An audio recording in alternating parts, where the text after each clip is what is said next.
On passe à la première table ronde qui a pour thématique l'économie informelle. Proposition pour une inclusion gagnant-gagnant.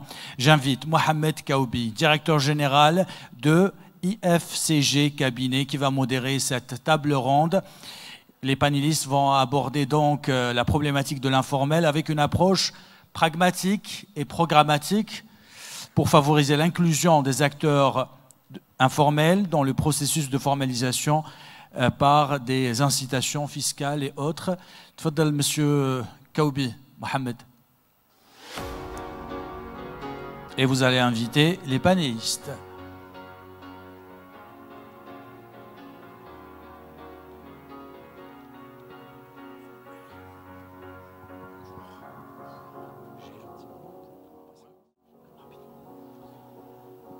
Bonjour, honorable assistance. Merci, Monsieur le Président de la CAPC, de m'avoir donné l'honneur de coordonner et d'animer ce panel qui demeure important. L'économie informelle ou le marché informel préoccupe et est au centre de débat depuis pratiquement 4 décennies. 4 décennies que les institutionnels, les chefs d'entreprise et même les particuliers parlent de ce thème, et ça marque toute la complexité parce qu'au jour d'aujourd'hui, on n'est pas encore arrivé à régler cette problématique. Problématique parce que ce phénomène est la conséquence des défaillances d'un système de gouvernance, aussi bien au niveau institutionnel qu'au niveau économique. Il est aussi et surtout une conséquence d'un système de dualité de prix qui a fait que la dualité des prix a pour conséquence logique une dualité de marché. La deuxième des choses, l'importance de ce thème, c'est que la résolution du problème de l'économie de marché est indispensable pour le passage ou la transformation de l'économie algérienne vers une économie de marché concurrentielle. J'invite donc les différents intervenants, Madame Haddad, Monsieur Lebou, Monsieur Guidou, j'invite aussi Monsieur Hamani et enfin Monsieur Zikara de nous rejoindre afin d'intervenir. Je les invite aussi d'être brefs dans la mesure où un budget temps de 7 minutes est alloué à chacun des participants. Merci.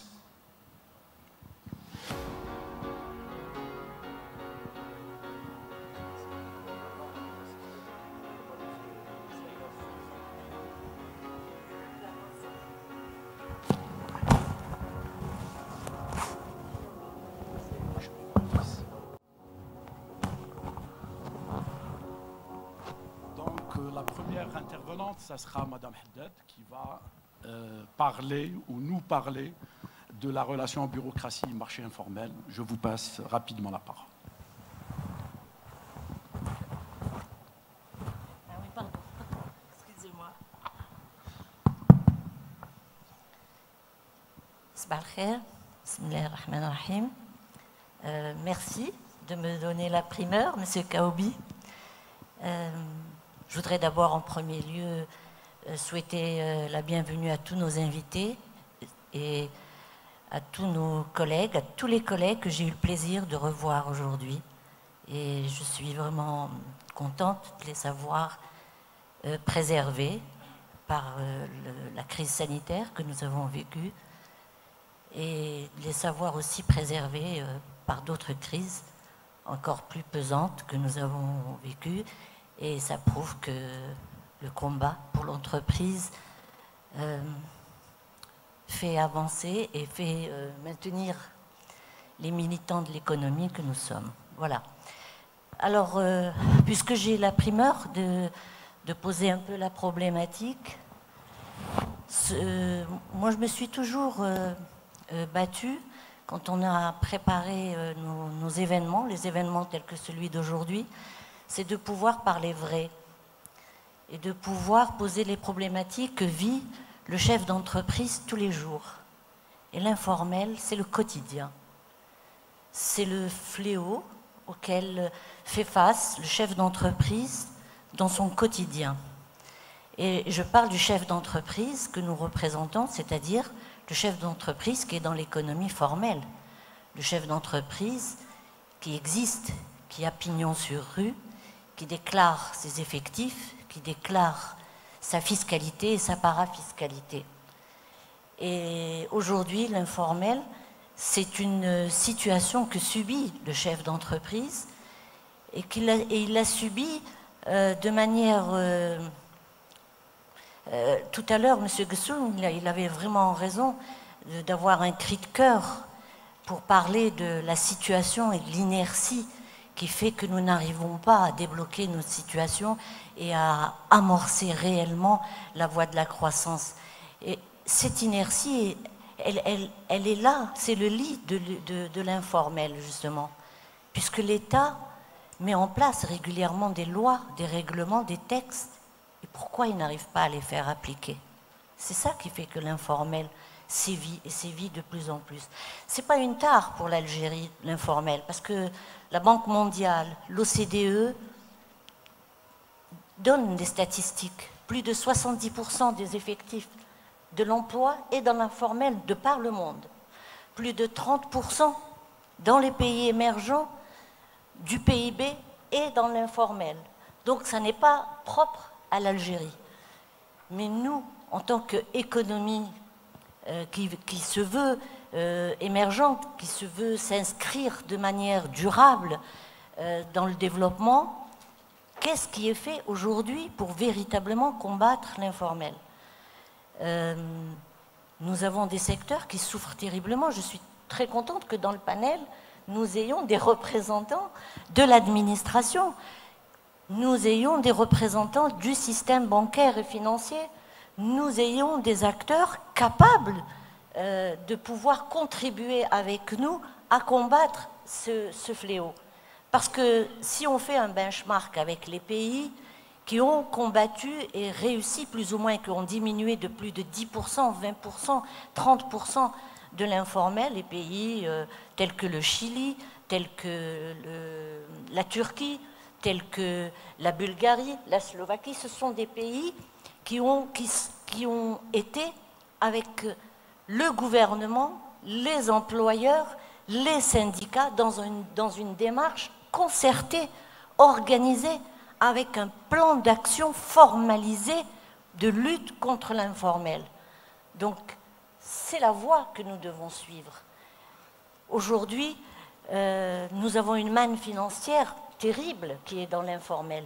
Comment l'attirer vers le secteur formel? Toutes les méthodes qui ont été appliquées nous ont démontré que ces détenteurs de cette manne financière ne font pas confiance à l'administration, ne font pas confiance au système bancaire. Ça veut dire qu'il va falloir changer de paradigme, qu'il va falloir innover et aller sur le système financier, aller vers de nouveaux produits financiers capables d'attirer. La bourse, le marché financier est toujours embryonnaire chez nous, alors que c'est voilà un levier déterminant pour attirer cette manne financière. De nouveaux produits financiers qui pourraient s'adresser à la toute petite entreprise qui aujourd'hui est dans l'informel, qui pourrait, je dirais entre parenthèses aussi, on ne parle pas du taux de mortalité de nos entreprises, mais combien d'entreprises aujourd'hui ont carrément disparu, et si elles ont disparu, elles n'ont pas déposé le bilan, elles sont dans l'informel, elles sont passées du formel vers l'informel. Donc le poids du régime fiscal est un des leviers sur lequel nous devons absolument agir pour pouvoir résorber cet informel. Voilà, donc ça veut dire, en conclusion, je ne vais pas monopoliser la parole, mais en conclusion, la volonté politique, elle est déterminante. Il ne suffit pas de dire, il faut faire. Il faut que... J'ai écouté, moi j'ai lu le discours du Premier ministre lors de l'installation du Conseil national de la statistique. La volonté, elle est là, elle est affichée. Agir, M. Gessoum l'a dit, sans le numérique, on ne pourra pas traiter l'informel, et il a tout à fait raison. Et sans la maîtrise des systèmes d'information et des systèmes d'information statistique, nous ne pourrons pas agir pour résorber l'informel. Donc, on affiche cette volonté, il faut qu'elle devienne une réalité quotidienne. Il faut faire en sorte à ce que l'entreprise qui, elle, est dans le formel, parce que c'est de ça que nous parlons, et c'est pour ça que nous nous battons, c'est de faire en sorte à ce que le quotidien du chef d'entreprise puisse pouvoir s'améliorer en se battant avec les mêmes règles, parce que l'informel, il vient peser sur la compétitivité de l'économie, sur la compétitivité de nos entreprises et sur la compétitivité de l'État d'une manière générale, si on peut se permettre cette expression, puisque c'est un manque à gagner en termes de déclaration fiscale, en termes de recettes fiscales, parafiscales et en termes de contribution au PIB national. Donc c'est un enjeu déterminant, c'est un enjeu qui nous concerne tous et c'est un enjeu sur lequel et un challenge sur lequel nous devons pouvoir travailler véritablement avec les partenaires en place, c'est-à-dire le gouvernement, les syndicats, ils sont concernés et nous en tant qu'employeurs. Voilà, je vous remercie. Merci beaucoup, Madame Haddad. Clair, précis et surtout succinct. 7 minutes, seconde par seconde. Merci beaucoup. Donc, unifier les marchés, accroître la compétitivité, ça suppose une connaissance parfaite des logiques des acteurs, pouvoir décoder la logique de fonctionnement et surtout avoir l'audace de prendre les décisions politiques pour unifier les prix et aller vers une économie qui est régulée par le prix et où le prix joue un rôle important dans l'équation économique. Je passerai à M. Djamel Guidoum qui va nous parler d'une expérience concrète, celle de l'électroménager aussi, et d'un segment de marché qui souffre énormément de cette dualité des marchés. M. Djamel Guidoum. Merci. Salam alaikum wa rahmatullah. Bismillah ar-Rahman ar-Rahim. Salatu wa salam ala ashraf al-mursalin. Tout d'abord, je tiens à remercier notre organisation CAPSE le fait d'avoir organisé cette manifestation dans un temps record. Je parle bien des deadlines, c'est des deadlines très serrés. Donc, alhamdoulilah, les choses ont été bien faites et ça nous donne l'occasion d'échanger un petit peu entre nous et donc donner nos avis, au moins qu'on puisse participer à travers des réflexions, à travers des suggestions et à travers des recommandations. L'économie informelle ou bien le secteur informel, moi je pose la question, qu'est-ce qui est informel de ce qui n'est pas formel, de ce qui est formel.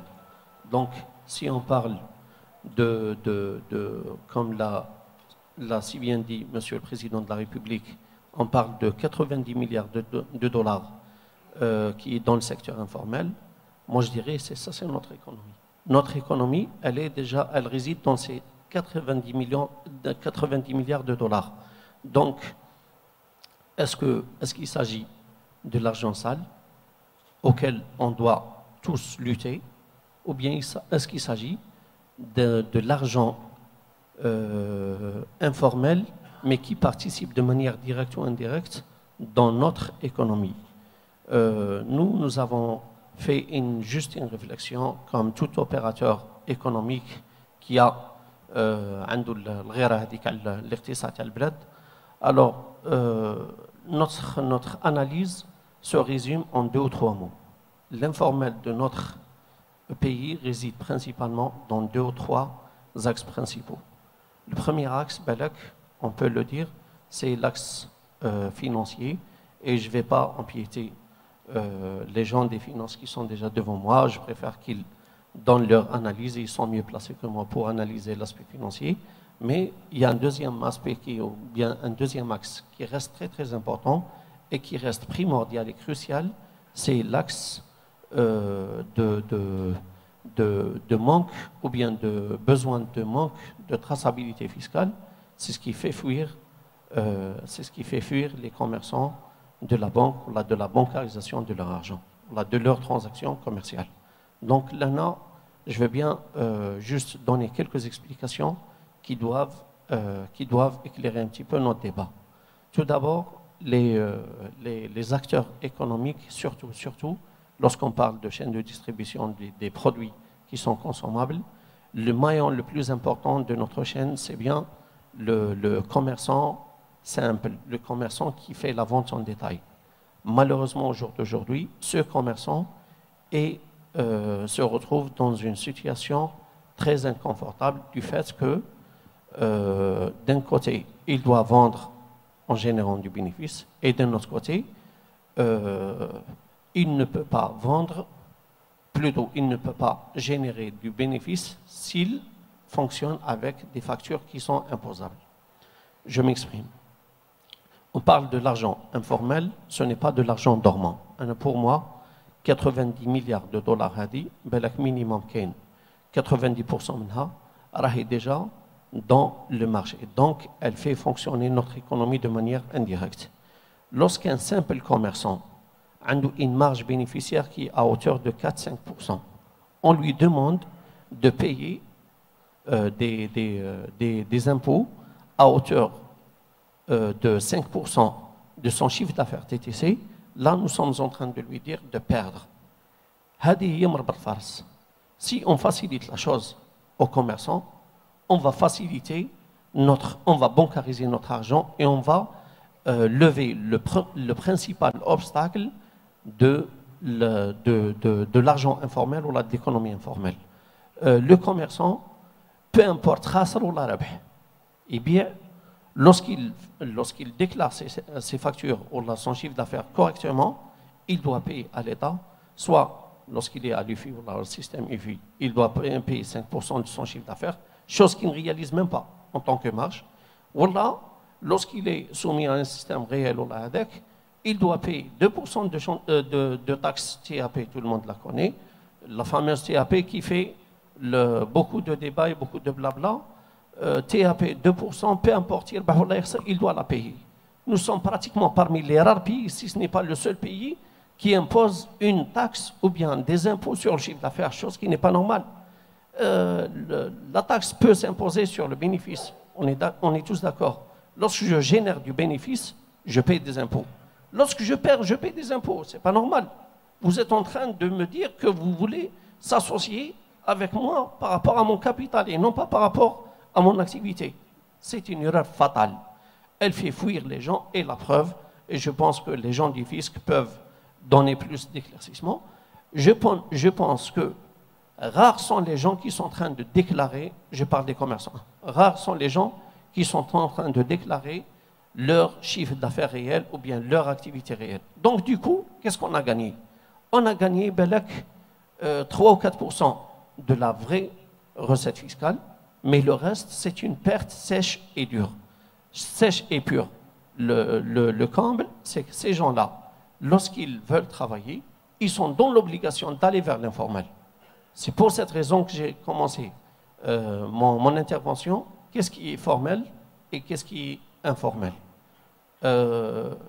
Nous avons réfléchi à une solution, on s'est positionné comme acteur ou opérateur économique. On peut faire réfléchir à la place des gens du fisc parce qu'on a constaté une fracture importante, une brèche importante qui sépare l'administration fiscale du commerçant ou de l'agent ou de l'opérateur économique. L'administration fiscale, soit elle ne comprend pas la réalité du marché et la composition du marché, soit elle n'a pas assez d'outils pour pouvoir changer les choses.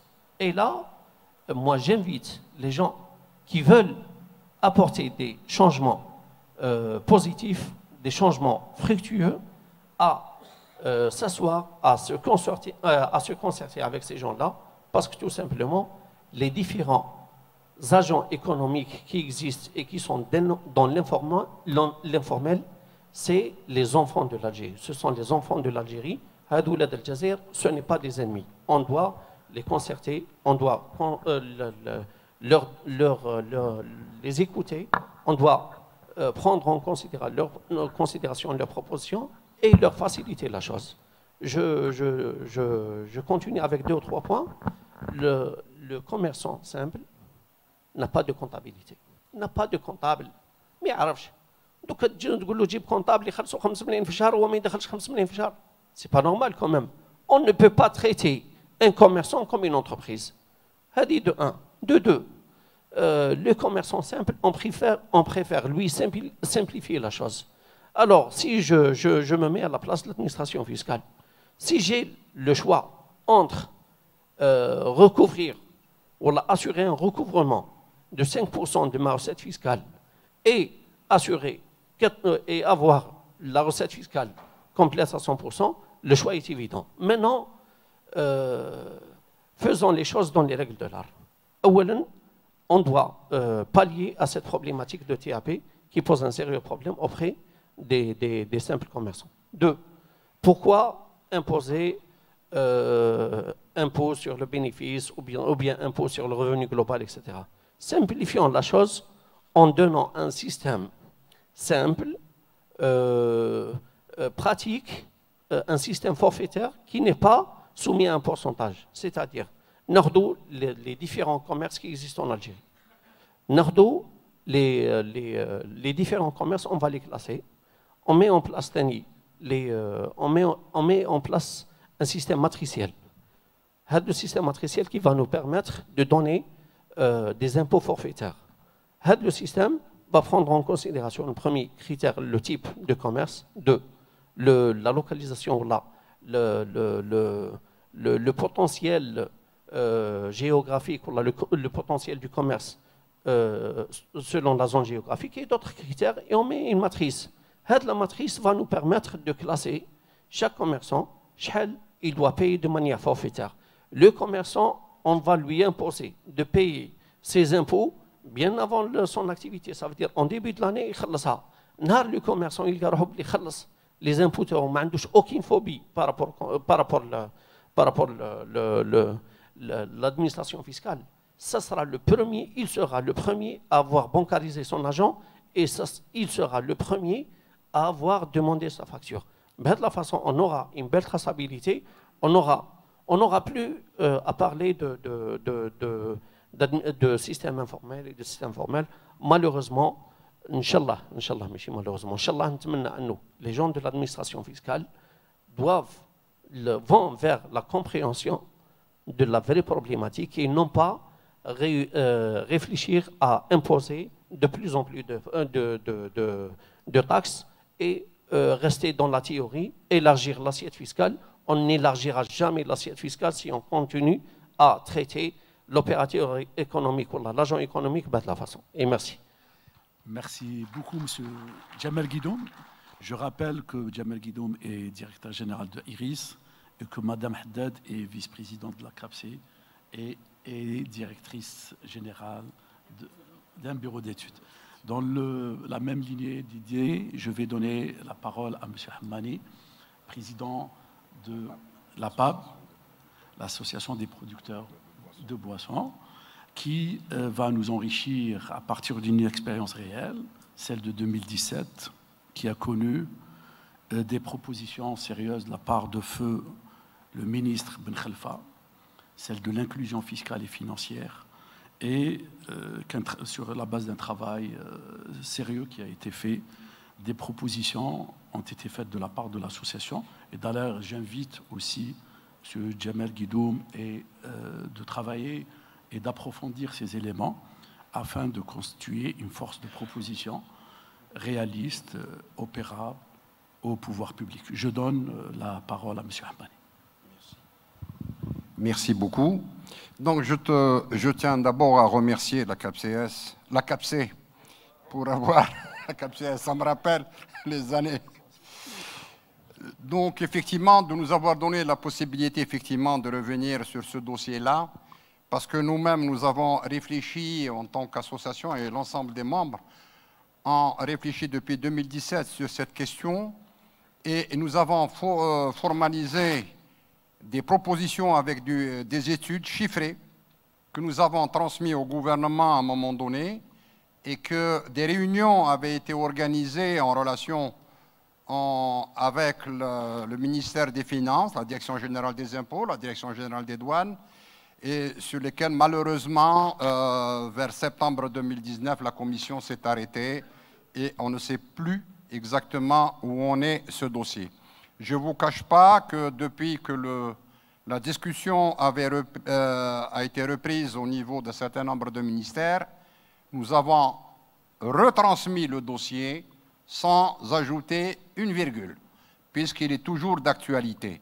Il s'agit principalement, donc les propositions que nous avons soumises au gouvernement en 2017, c'était qu'il y ait d'abord une démarche inclusive pour effectivement avoir une vision et une démarche d'inclusion du secteur informel dans le circuit formel, mais on avait dit qu'au niveau de cette démarche, il convient d'abord de prioriser un certain nombre d'actions et un certain nombre de secteurs, et principalement celui de la distribution et en gros et celui de la vente au détail. D'abord, la première question qui était posée, c'était un petit peu le problème du poids de la concurrence dans l'activité de distribution de gros. Il faut dire aussi que la marge brute donc, était très limitée et n'excède pas les 3%. C'est ce qui explique les grossistes à ce que les grossistes, qu'on appelait les grossistes distributeurs, à se mettre en conformité. Ils ont cette réticence à se formaliser. Et je tiens d'abord, j'ai oublié de le dire en préambule, c'est que l'ensemble des propositions que nous avons soumises au gouvernement ont été réalisées avec les distributeurs et les grossistes. Des réunions ont été organisées avec eux. À un moment donné, j'avais pensé que j'étais dans une autre planète. On a une fausse image des distributeurs et des grossistes et surtout des patrons de ces sociétés. Ayant moi-même fait un certain nombre de réunions avec eux, j'étais étonné que la majorité des représentants de ce secteur, surtout de la distribution, étaient des universitaires. Le dernier des derniers qui avait la formation TAO, il avait une licence. Et dans le secteur, il y a même des médecins, des représentants au niveau des wilayats.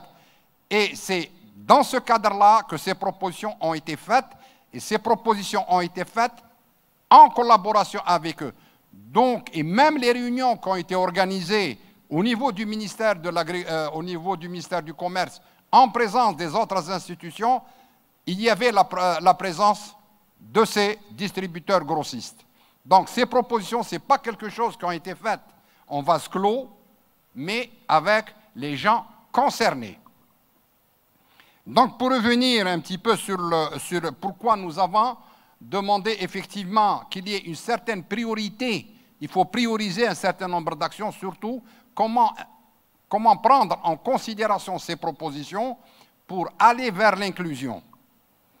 D'abord, effectivement, comme l'avait dit M. Guidoum, c'est que nous avons soulevé le problème sur le plan fiscal. Nous prenons, on avait dit que la marge brute du distributeur ou du grossiste ne dépasse pas les 3%. Vous avez de l'autre côté ces derniers qui doivent s'acquitter de deux impôts. Il y a la TAP, qui est de 2%. Il y a le droit de timbre, qu'il ne faudrait pas oublier. Il ne faudrait pas oublier les charges patronales, qui sont estimées entre 3 et 5% du chiffre d'affaires. J'ouvre une parenthèse par rapport aux propositions qui ont été faites. Dans le cadre du projet de loi de finances 2022, il y a une proposition pour la suppression de la TAP aux industriels. Chose que alors que notre proposition, elle était autre. Je vais revenir sur ça. Donc, les différentes propositions, je vais aller directement vers les propositions concrètes qui ont été formalisées. C'est cette volonté, effectivement, d'intégrer qui a été affichée par les distributeurs. Et la première des choses, donc, nous avons demandé qu'il y ait deux types de démarches. La première démarche, elle consiste en deux phases. La phase de 0 à 3 ans, c'est de faire la différence entre les distributeurs. Donc, c'est de revoir le système d'enregistrement au niveau du CNRC. Le distributeur, c'est un acteur qui a ces relations directes avec les producteurs et de le distinguer des grossistes. Donc, je ne vais pas aller dans le détail. Le dossier est là que je mets à la disposition de la CAPC. Il n'y a aucun problème puisque le dossier est devenu. Il y a aussi le problème, c'est que nous avons demandé à ce que de maintenir la TAP au niveau des producteurs, mais de la supprimer, puisqu'elle n'est pas payée au niveau des grossistes et des points de vente. Et instaurer, au lieu et place de trucs, c'est ce qu'on appelle la vignette, la patente qui existe dans un certain nombre de... Oui. Non, la proposition, c'est effectivement qui a été faite, c'est de revoir le système fiscal, c'est à ce que les grossistes et les détaillants soient soumis au système fiscal qui est lié à la patente. C'est-à-dire, c'est comme ce que nous sommes en train de payer les propriétaires de véhicules qui ont la vignette. Donc, début d'année, vous payez une vignette. Il y a des critères en ce qui concerne la détermination des vignettes par activité, par wilaya, par truc. Donc, le dossier complet est à votre disposition. Il est détaillé, chiffré, même les gains attendus à partir de cette proposition. Bon, il y a aussi la deuxième phase, c'est celui, malheureusement, qui a été pris en sens inverse, alors que nous avons proposé à ce qu'il y ait des plateformes de distribution dans les différentes wilayats, et nous avons dit, et que même les gros distributeurs et les grossistes étaient prêts à financer la réalisation de ces plateformes de distribution, bien sûr en mettant à la disposition des institutions et des organismes d'État pour le système de contrôle qualité, le système de contrôle des registres de commerce, et ainsi de suite. Malheureusement, il y a eu des propositions, la fixation des surfaces nécessaires a été faite. Donc, je ne vais pas revenir sur le dossier, il est complet, sur les surfaces nécessaires, les activités, tout est dans le détail. Et je suis prêt à répondre. Et je vous remercie. Merci beaucoup. Monsieur Hammani, au contraire, c'était très enrichissant.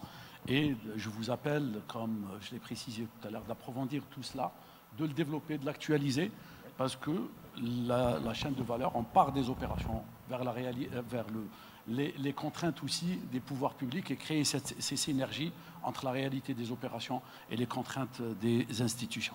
Je passe la parole rapidement à M. Lebou, directeur général de la BNA, qui va nous enrichir par rapport au contenu, aux éléments de l'inclusion financière. Oui, ça marche. Donc, bonjour tout le monde. Tout d'abord, je tiens à remercier l'équipe de la CAPSI de cette invitation. Je suis très honoré. Donc, nous sommes la BNA. Aujourd'hui, on est invité à vous faire une présentation sur un sujet tant débattu dans les grands débats aujourd'hui d'actualité, c'est l'inclusion financière versus économie informelle. Souvent, cette dichotomie, elle est posée dans plusieurs niveaux. Donc, au plan de l'économie, donc au niveau de l'économie, on ne comprend pas réellement aujourd'hui ces phénomènes-là parce qu'il est tout d'abord une question d'un état d'esprit. Aller à l'économie, être acteur dans l'économie informelle traduit un comportement assez particulier, souvent incompris par le régulateur. Voilà, merci beaucoup. Donc, excusez-moi, je me retourne. Donc, voilà. Non, mais je veux être comme vous. Donc, vous êtes resté assis, je reste assis. Donc, par rapport et c'est une définition, au fait, quand on traite la question de l'économie informelle et de passer à l'économie formelle, on se retrouve dans une définition très très classique, au fait, dans un sens où une économie informelle, c'est un ensemble de personnes qui ont une relation particulière, qui font des transactions en dehors du circuit normatif qui est appelé formel, soit organisation, banque, système administratif ou quelconque. Une solution pour lutter contre cette économie informelle il y a la question de l'inclusion financière. Qu'est-ce qu'on demande aujourd'hui? Et souvent, cette question, elle a toujours été posée de façon très singulière. Et on rappelle à ça souvent que c'est la responsabilité des banques. On a bien analysé la question de dire ce n'est pas forcément la responsabilité des banques parce qu'il faut poser la question autrement.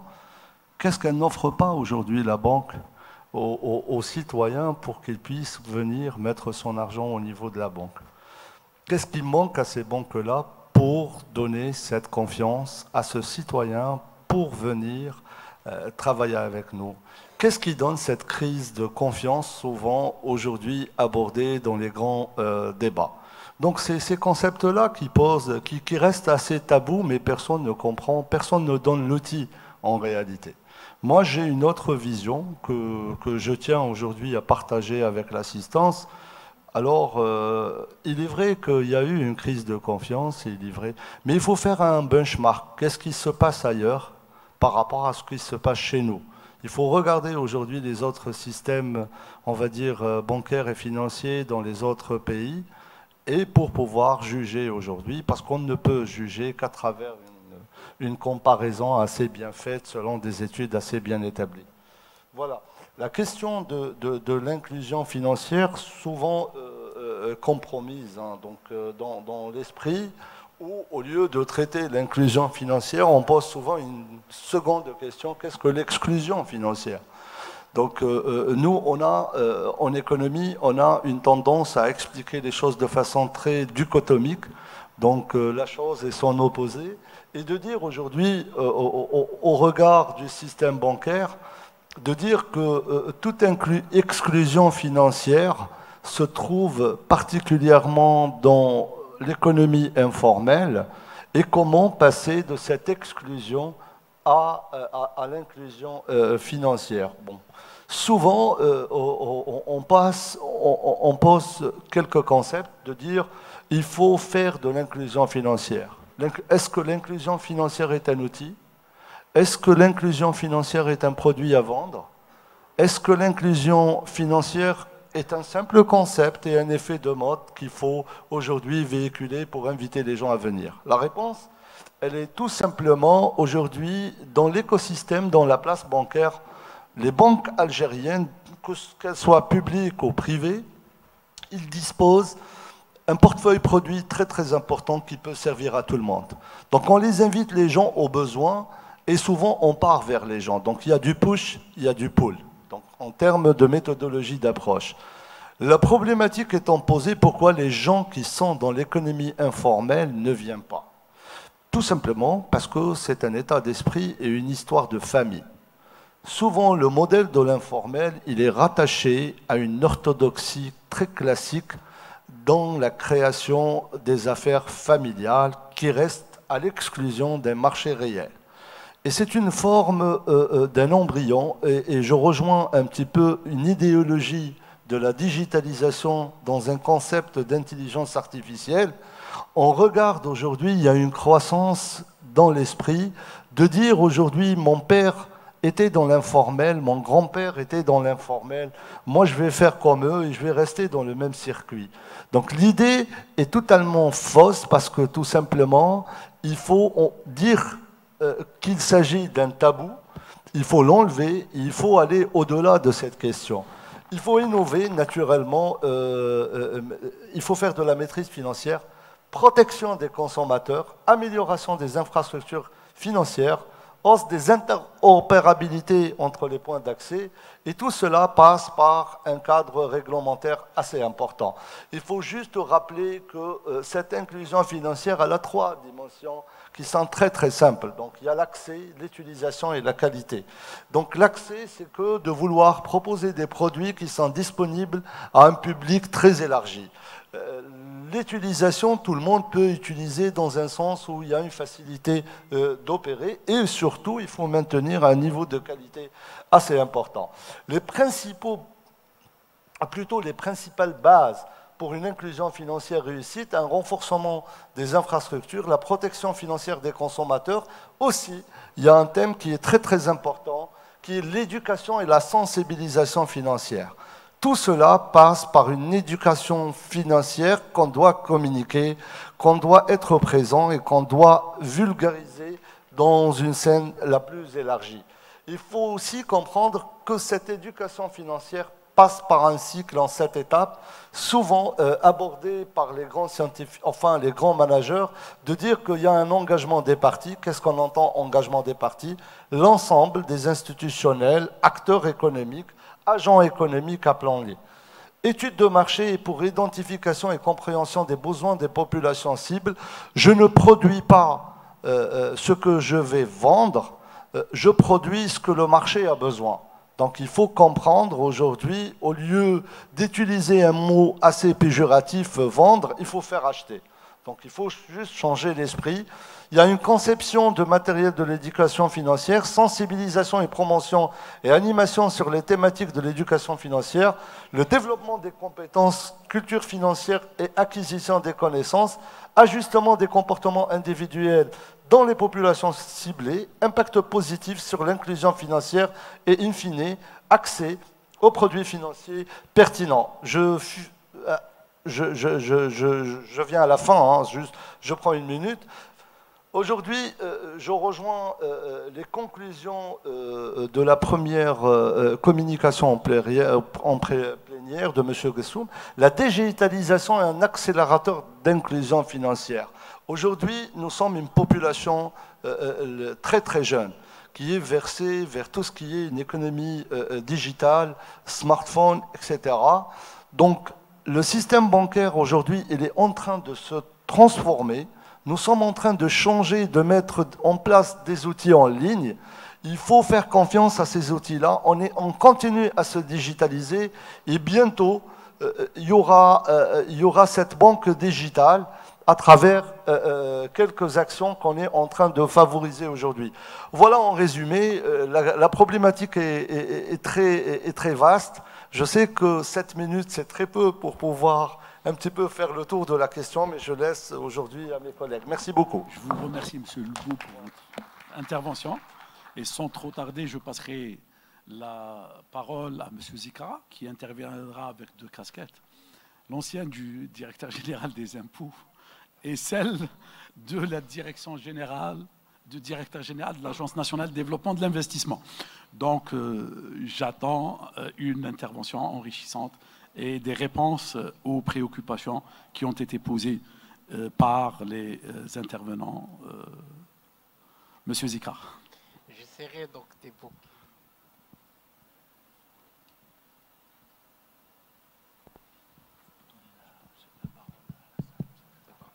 C'est bon, normalement. J'essaierai donc d'aborder un peu ma communication sans trop piétiner un peu les plates-bandes de mes ex-collègues donc des impôts, mais je vous livrerai, disons, en opinion personnelle, basée sur mon expérience dans l'administration fiscale, donc de mes 30 années donc dans l'administration fiscale. Je commencerai d'abord par réagir par rapport à la communication de M. Gessoum. Je confirme, M. Gessoum, pour moi, donc il n'y aura pas de lutte réelle contre l'informel si on ne passe pas au numérique. Et malheureusement, bon, au rythme où on y va, ce n'est pas pour, disons, aujourd'hui le numérique. Donc nous devons trouver au moins des solutions palliatives pour cette année ou bien les 2 ou 3 années, en attendant de généraliser le numérique, disons, dans toute notre économie. Ça, donc, c'est pour ne pas occulter. Donc, c'est vrai que la solution est dans le numérique. Je répondrai également à M. Gessoum en disant qu'au niveau de l'agence, nous avons l'Agence nationale de développement de l'investissement, nous avons une philosophie d'arriver à un objectif de 0 déplacement, 0 papier. C'est-à-dire que je n'ai pas besoin qu'un investisseur vienne pour se renseigner chez moi. Je n'ai pas besoin qu'il vienne pour me donner la copie de sa pièce d'identité. Et je n'ai pas besoin également de lui délivrer donc les documents ou bien les autorisations nécessaires à travers donc des bouts de papier, même si elles résultent donc d'un système d'information, mais qui reste, disons, dirigé par l'homme. Tant qu'on est dans cette optique, il n'est pas possible, donc, à mon avis, d'évoluer et même de lutter contre l'informel. Donc, pour continuer un peu sous ma casquette, disons, de directeur général de l'ANDI, je dirais que tant qu'on reste, donc il y a plusieurs fois des tentatives, etc.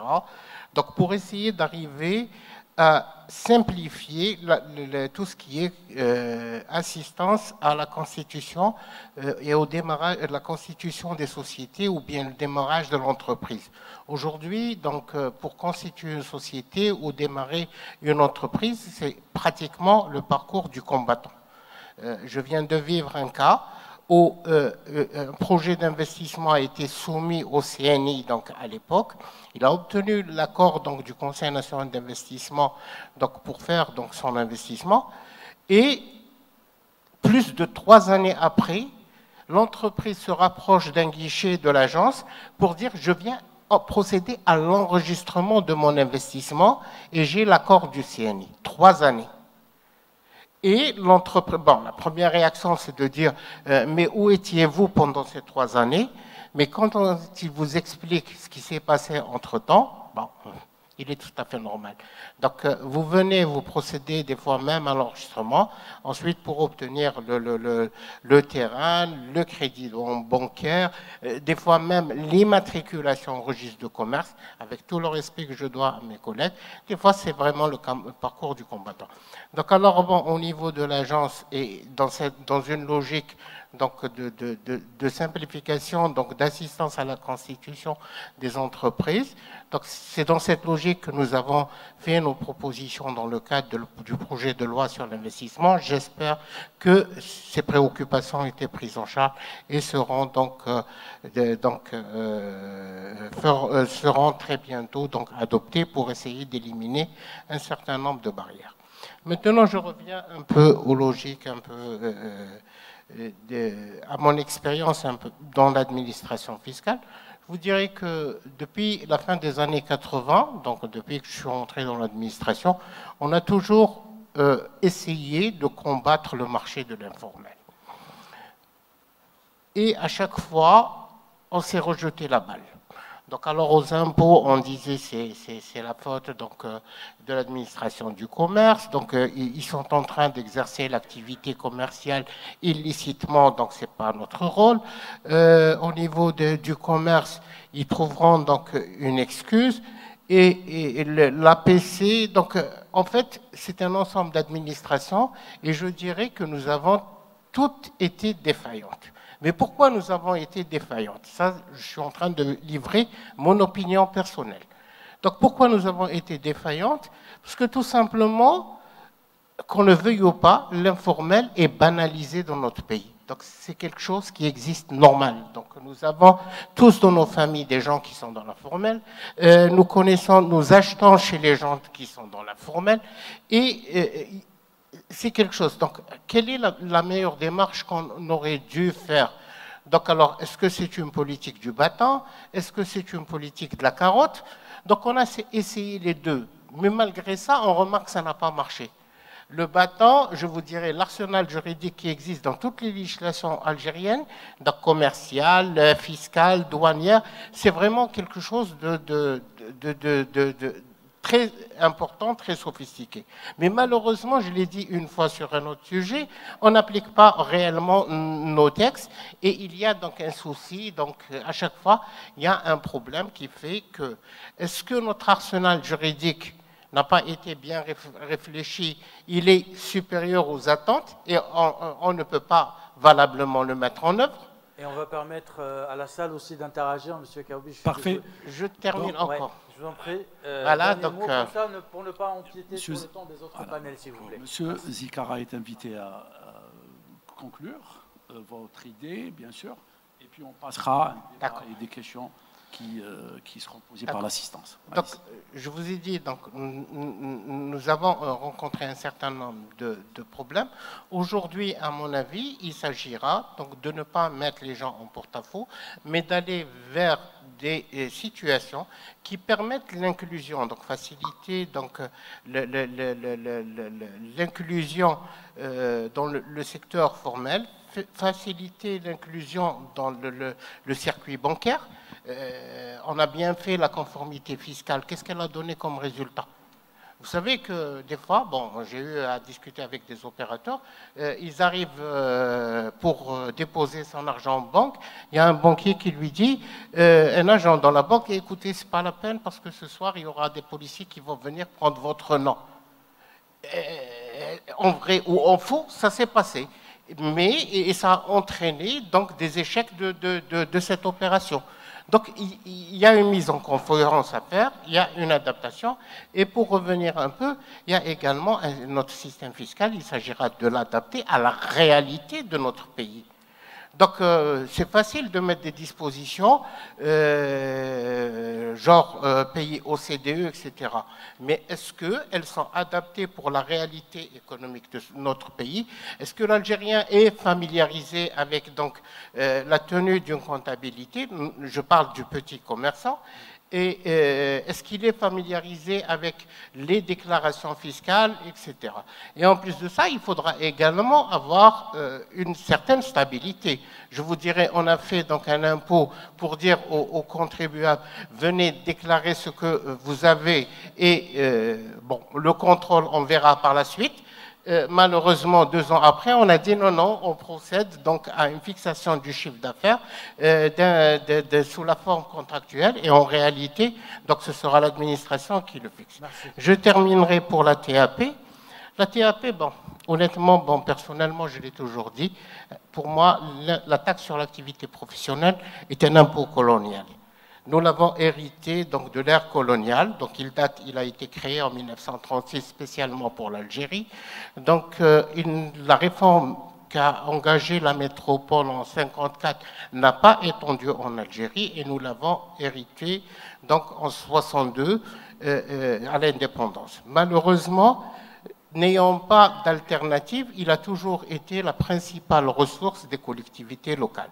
Nous avons réfléchi sur sa suppression à l'époque, parce que, qu'on le veuille ou pas, c'est un impôt, comme disait M. Hamani, donc, qui tue donc, la multiplication des opérations de vente. À chaque fois que vous avez un intervenant dans le circuit, il donne un effet inflationniste et génère donc des augmentations donc de prix, ce qui fait que les gens sont obligés de frauder pour ne pas être dans le circuit formel. Et aujourd'hui, donc je pense qu'il est grand temps de réfléchir sur un autre mode de financement des collectivités locales et de se débarrasser définitivement de cette taxe sur l'activité professionnelle qui, à mon avis, est anti-économique. Merci. Merci beaucoup, M. Zikara. Je passe donc la parole à l'assistance. Peut-être 2 questions de la salle. 2 questions pour passer au prochain panel. Il y a des micros qui circulent. Ils en sont où, le micro?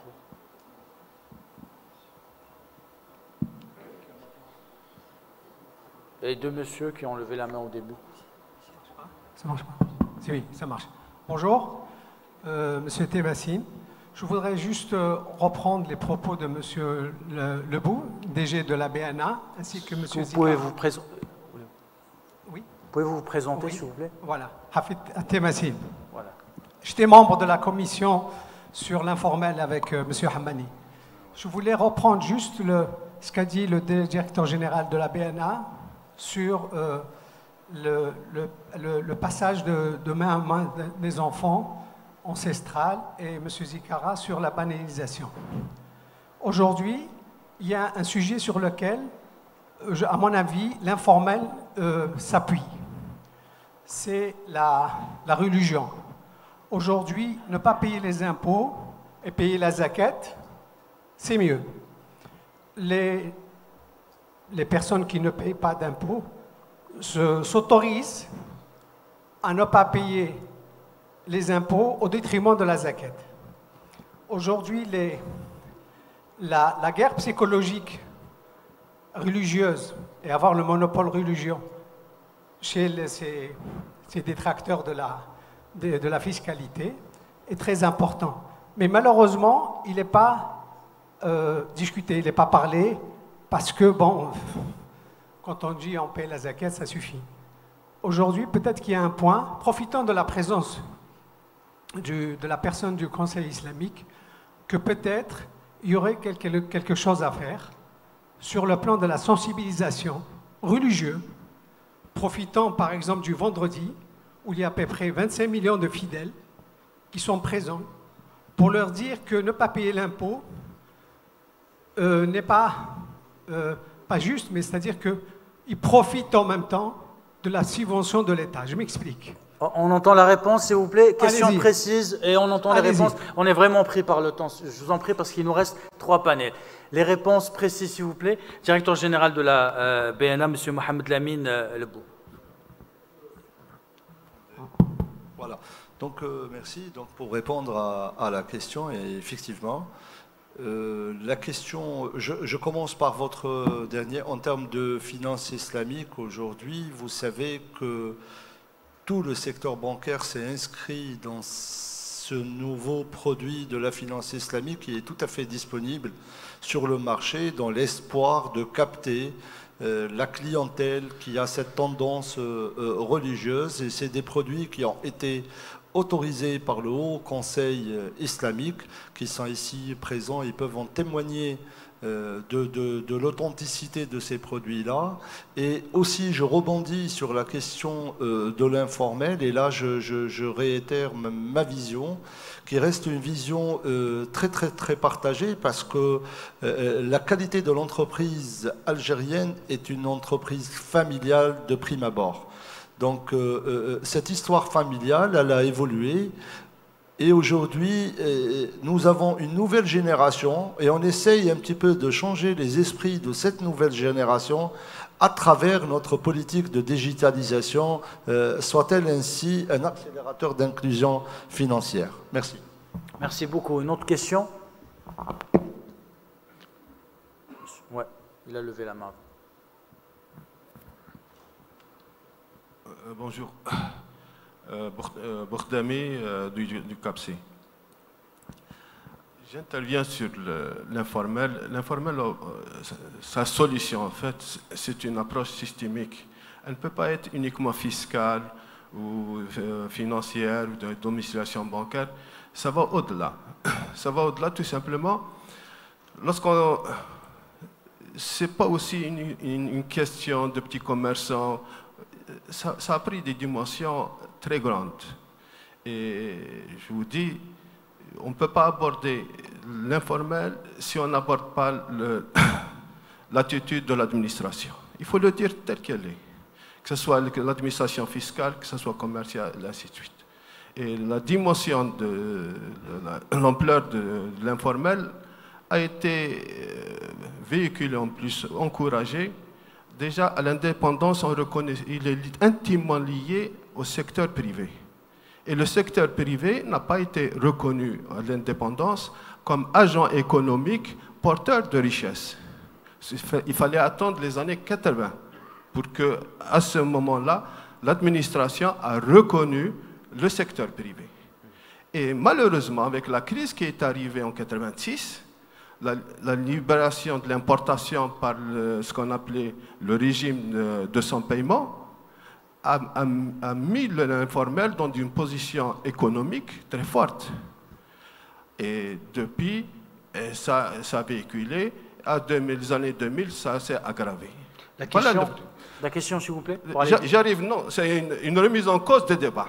Ce n'est pas une question, il faut approcher l'informel d'une autre façon, donner une autre façon de voir et ne pas le segmenter ou le cloisonner sur des branches d'économie. La question, elle est là. On entend les réponses ou vous les continuez? J'arrive. Brièvement, s'il vous plaît. Je vous rassure là-dessus. Donc, cet informel qui a pris des positions très importantes dans l'économie, alors, ce n'est pas une économie de l'informel, ça n'existe pas le concept. Je ne crois pas que ça existe le concept de l'économie informelle. Il y a un secteur informel qui est un agent économique, il faut le reconnaître, mais l'économie de l'informel, ce n'est pas un concept reconnu par l'Académie économique et les experts vont confirmer ou infirmer ce que je viens de dire. Donc j'ai entendu dire qu'il y a l'économie informelle. Donc c'est un secteur qui est encouragé par l'attitude de l'administration, mais en plus, il porte atteinte au secteur formel. Et c'est ce qu'a dit Mme Haddad. Et là, c'est plus grave encore. Donc il faut lui trouver des solutions, mais des solutions avec une approche systémique et qui va au-delà de la fiscalité et qui va au-delà des propositions, ainsi On entend les réponses. Voilà. Alors, approche systémique, on va au-delà, il faut changer de paradigme, c'est ce qu'on vous dit. Qui veut répondre? Nassera Haddad, directrice générale de l'Incosine. Personne n'est censuré ici. Mais on vous demande juste d'être bref, s'il vous plaît, pour ne pas empiéter sur le temps des prochains forums. Oui, merci. Je voulais rejoindre véritablement l'intervention, la dernière intervention, et vous avez tout à fait raison. Moi, j'ai du mal à accepter qu'on puisse contenir l'informel et le traitement de l'informel uniquement par l'inclusion financière ou par l'approche fiscale. C'est une économie de rente qui s'est constituée au détriment de l'économie formelle, c'est clair. Et pour cela, ce qui serait intéressant pour nous dans notre journée d'études, c'est de sortir avec une recommandation centrale au pouvoir public, c'est de pouvoir travailler sur un plan d'action qui inclut les principaux agents économiques, c'est-à-dire l'entreprise, les organisations professionnelles patronales, les syndicats, parce que ils sont concernés, et l'administration. Et vous avez raison que l'administration a un poids déterminant sur l'existence de cette économie informelle, souterraine et même à la marge illégale. Et quand on dit traitement de l'informel, on n'est pas très loin du traitement et de la lutte contre la corruption, parce qu'ils s'auto-alimentent l'un l'autre, et ça, on ne peut pas continuer ainsi, chacun à le vivre et à le subir. L'administration le subit, l'État le subit parce qu'il y a une perte, il n'y a pas de retour sur investissement. L'informel, tous les agents qui sont au niveau de l'informel ne contribuent pas à amortir l'investissement de l'État sur les infrastructures de base, sur tout ce que investit l'État. Seule l'économie formelle contribue aujourd'hui, et elle contribue lourdement au détriment de sa compétitivité. Donc il faut absolument qu'on sorte, nous, en tant que CAPSE, par une recommandation centrale sur un plan d'action multipartite, qui puisse nous permettre d'aller vers un plan d'action avec des objectifs assignés pour pouvoir réduire de manière significative le poids de cet informel. On entend la réponse de M. Zikara. Et le directeur général du PM. Quand on avait évoqué tout à l'heure la question de l'informel, on a dit qu'il y a des mesures urgentes. S'il s'agit donc de construire donc un modèle qui va nous permettre d'éliminer ou de réduire à sa plus faible expression donc l'informel dans le temps, ce ne sera pas évident d'ici 2 ans, 3 ans. Donc alors, approche systémique, d'accord, mais je vous dis, il faut des choses palpables, rapides, pour essayer de diminuer l'effet de l'informel sur la concurrence de l'entreprise. Aujourd'hui, il y a une réalité, il y a des mesures qui peuvent être prises en charge. Vous avez besoin d'un sac de ciment en tant qu'entreprise, donc vous n'allez pas chez la grande entreprise pour obtenir donc une facture, c'est le droguiste du coin qui va vous vendre le sac de ciment, et il va vous le vendre maximum avec un bon. Comment vous allez le déduire au niveau de votre déclaration fiscale? Donc c'est ce genre de solution qu'il faudra trouver dans l'immédiat pour essayer de limiter l'effet de la concurrence de l'informel à l'entreprise et travailler sur le moyen terme sur une réforme systémique qui permettra de limiter les effets de l'informel. Voilà mon opinion sur la question. On écoute M. Lebou et M. Hamani aussi. C'est juste une petite précision par rapport à l'Académie de l'économie. Effectivement, je tiens juste à rappeler que l'Académie scientifique de l'économie a bel et bien utilisé le concept ou voire la discipline de l'économie informelle qui a été rajoutée il y a quelques années de cela. Et vous savez, en définition de façon très générale de l'économie, qui reste une étude de comportement de l'individu, qui soit tout agent économique. Et tout phénomène dans l'économie qui échappe à une explication mérite recherche et débat. Et du coup, on développe et on le rattache. Et là, on retrouve plusieurs disciplines, l'économie de la santé, l'économie solidaire, l'économie du numérique, l'économie du transport, etc., etc. Donc, il y aura d'autres économies, peut-être avec d'autres phénomènes. C'est juste pour dire aujourd'hui que ce concept, c'est une discipline qui est partagée par des scientifiques et qui reste et qui est complètement reconnue. Merci. Dernier mot, M. Hamani. Moi, je voudrais d'abord dire une chose. Au jour d'aujourd'hui, parce qu'on a tendance à vouloir dire il faut lutter, lutter. Nous, ce que nous disons, c'est qu'il y ait d'abord une volonté d'intégrer les intervenants informels. Il ne s'agit pas de lutter contre eux. C'est pour ça que j'avais dit que les propositions qui ont été faites, elles ont été faites en collaboration avec les intervenants qui sont dans l'informel. Et au jour d'aujourd'hui, moi j'appelle les pouvoirs publics à pouvoir effectivement discuter avec eux et les écouter. Je prends comme exemple, l'ancien ministre du Commerce a bien reçu en ma présence les représentants du secteur informel qui étaient dans la distribution et ils ont expliqué exactement et leurs propositions, ce sont des propositions concrètes. Et ils ont bien dit que si demain, les actions qui sont proposées par différents axes et dans le temps, ensuite, la lutte sera menée par eux-mêmes contre les gens qui n'appliquent pas les règles qui sont édictées par eux, acceptées par les pouvoirs publics et mises en œuvre par eux-mêmes. Et ce sont eux qui vont faire le contrôle. Parce qu'aujourd'hui, s'il n'y a pas une adhésion globale et une adhésion des gens qui interviennent dans l'informel, c'est comme si nous avons effectivement, on n'a rien fait, quoi. Merci, M. Hamani.